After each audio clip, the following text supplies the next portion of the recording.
Buenas tardes. Mi nombre es Carmen Cecilia Pinillos Olier. Soy estudiante de sexto periodo de Contaduría Pública. Hago parte de la zona Caribe. Mi grupo de estudio es el 106014-5. Y en esta tarde vamos a trabajar acerca del anexo 4 del DUR 2420 de 2015, exactamente sobre las normas internacionales de auditoría.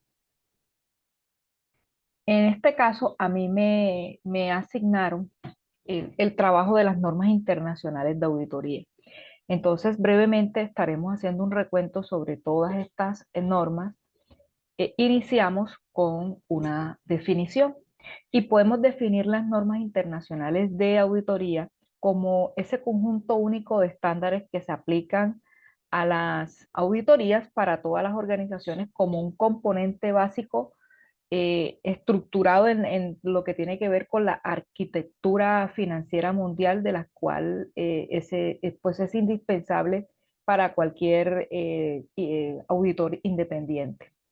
Estas normas internacionales fueron emitidas por la IFAC, la sigla IFAC, es la Federación Internacional de Contadores, a través de la Junta Internacional de Normas de Auditoría y Aseguramiento.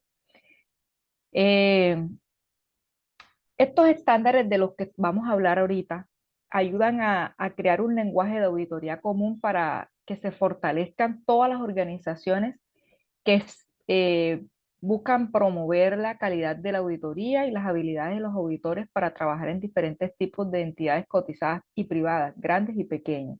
Es decir, esto lo que nos está tratando es de que los contadores hablemos un lenguaje en ámbitos de auditoría para cuando se desempeñan en cargos públicos o privados.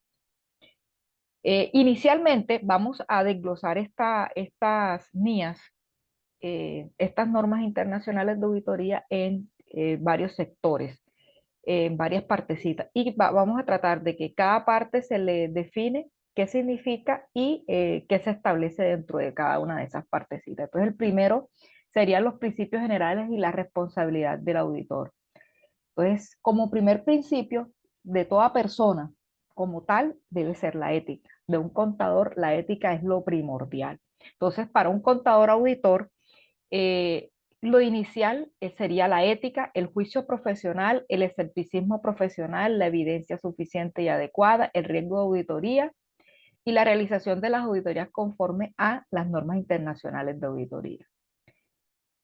Eh, Tiene unas líneas que son principales o básicas para este tipo de principios que van desde la 200, 210, 220, 230, 240 y 250, que inician con un objetivo general del auditor, luego siguen los acuerdos de los términos de los trabajadores en la auditoría, el control de calidad, la documentación que se requiere para la auditoría, la responsabilidad que tiene el auditor y por último la consideración de las leyes y los reglamentos.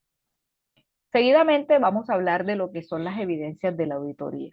Las evidencias, como su mismo nombre lo indica, es aquello que se va a mostrar que es tangible cuando se está haciendo una auditoría, perdón. Entonces podemos definirlas como la información utilizada por el auditor para alcanzar las conclusiones en las que se basa su opinión. Las evidencias de auditoría incluyen tanto la información contenida en los registros contables de los que contienen los estados financieros como cualquier otra información. Y las NIAs que hacen referencias a esta parte de evidencia están basadas en las NIAs 500, 501, 505, 510, 520, 530, 540, 550, 560, 570. La 500 arranca con lo que son las evidencias de auditoría, las consideraciones específicas, las confirmaciones externas, los compromisos iniciales, los procedimientos analíticos, los muestreos de auditoría, las auditorías de estimaciones contables, las partes relacionadas, los eventos posteriores y la preocupación actual. Una tercera parte de estas NIAs o de este trabajo que nos asignaron hace parte del uso del trabajo del otro. Definiremos este uso del trabajo del otro como cuando el auditor debe determinar si para obtener evidencias de auditoría suficiente y adecuada sería necesaria una especialización de un campo diferente al de la auditoría o la contabilidad. Para ello tendrá que decidir si debe utilizar el trabajo de un experto del auditor. Es decir, si voy a ser acompañado por otra persona, si realmente mi trabajo necesita que se acompañe por otra persona. Y en estas NIAs vamos a trabajar las NIAs 600, 610 y 620. Las 600 son las consideraciones especiales. Las 610 es el uso del trabajo con los auditores internos y las 620 el uso del trabajo con un experto auditor. Hay esta última parte que habla de las conclusiones e informes de la auditoría, lo podemos definir como la forma en que se concreta el trabajo realizado por el auditor durante el periodo de la visita que se le haga al cliente y del tiempo del trabajo que se haga en una oficina, ¿no? Estas conclusiones están dadas por las NIA 700, 701, 705, 706, 710 y 720. La 700 habla de la formación de opiniones e informes sobre los estados financieros. 701 son las cuestiones claves de auditoría. 705 las modificaciones a la opinión en el informe de un auditor independiente. 706 los párrafos de énfasis y otros párrafos en el informe del auditor independiente.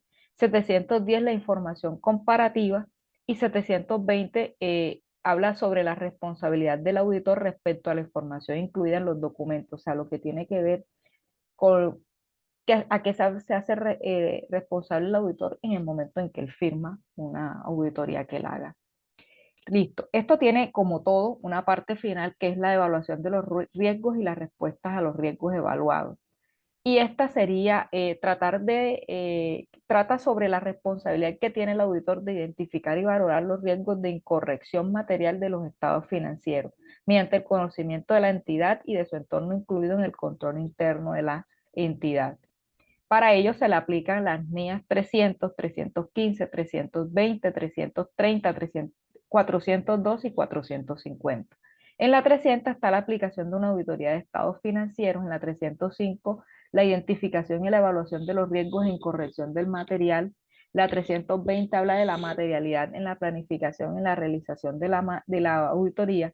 La 330 la respuesta del auditor a esos riesgos evaluados. La 402 son las consideraciones de la auditoría relacionadas con una entidad que utiliza una organización de servicio. Y la última, que es la 450, habla sobre la evaluación de las incorrecciones identificadas durante la auditoría. Entonces, fíjense bien que esta parte de las mías hace un énfasis muy amplio sobre, primeramente, nos define qué son las mías, pasa por la parte ética, la parte que tiene que ver con el trabajo en sí del auditor, el trabajo que él puede hacer apoyado por otra persona, los riesgos, todas estas cuestiones que engrosan el trabajo de un auditor. Con esto pues damos por terminada mi exposición que tenía que ver exactamente con el anexo 4 del DURCUAT 2420-2015, que son las normas internacionales de auditoría. Agradezco mucho su atención y recuerden que quien estuvo con ustedes fue la estudiante Carmen Cecilia Pinillos Olías. Muchísimas gracias.